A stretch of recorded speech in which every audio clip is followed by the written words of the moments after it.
Ma'am, parang wala po ata sa lesson natin yung number 5. Ay, wala ba? O sige, bonus na lang yan. Thank you, ma'am.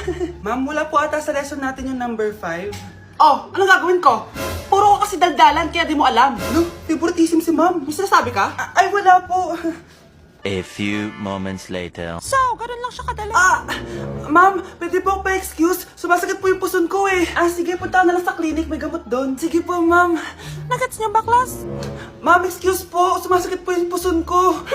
Ang arte mo naman. Konting sakit lang. Excuse agad. Kapag di maganda, wag na mag-inarte.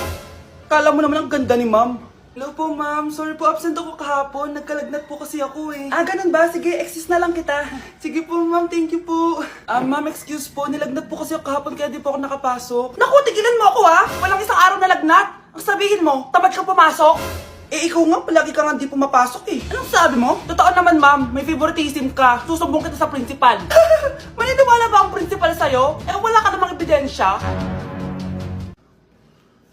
Anak, mag-exam tayo mamaya ha. Dapat mas mataas grades mo kay Scarlett. Oo naman, Nay. Mas magaling naman ako sa kanya. Anak ni ma'am si Samantha. Eto yung mga sagot mamaya sa exam. I-perfect mo yan. Sige na, Nay. Baka may makakita pa sa atin. Humanda kayong dalawa sa principal. Tapos na yung maliligayang araw niyo.